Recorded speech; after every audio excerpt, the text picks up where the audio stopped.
អត្ថប្រយោជន៍នៃការដើរលេងការដើរលេងមិនមែនដើម្បីតែសប្បាយមួយមុខទេតែវាក៏នាំមកនូវអត្ថប្រយោជន៍ជាច្រើនមិនថាចំពោះបុគ្គលឬដល់សង្គមនោះទេ 1. ដើរលេងធ្វើឲ្យសម្រស់យើងក្មេងជាងវ័យ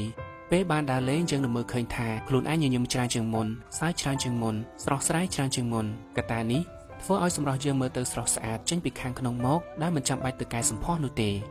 2. ដើរលេងធ្វើឲ្យយើងបាត់ stress នៅពេលដែលយើងបានដើរលេងយើងនឹងមានអារម្មណ៍ថាសប្បាយចិត្តហើយភាពសប្បាយចិត្តនឹងរុញច្រាននៅទុក្ខកង្វល់ឬភាព stress ចេញពីខ្លួនរបស់យើងបើគ្រាន់តែដើរលេងដើម្បីបដូរមកវិញនូវអារម្មណ៍ល្អៗនិងជីវិតមួយដែលរីករាយហេតុអ្វីយើងមិនធ្វើវាតែរាល់ការដើរលេងមិនប្រកាសថាទោះតែចំណាយលុយច្រើនបានដើរលេងសប្បាយនោះទេយើងអាចដើរតាមលទ្ធភាពដែលយើងមានហើយសំខាន់ត្រូវតែចេះឆ្លៀតពេល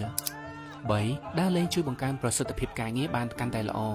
ដើរលេងធ្វើឲ្យខួរក្បាលយើងស្រឡះជាងមុនអាចគិតអ្វីបានលឿននិងមានគំនិតច្នៃប្រឌិតថ្មីៗច្រើនប្រសិនបើរាល់ថ្ងៃយើងគិតតែពីអង្គុយ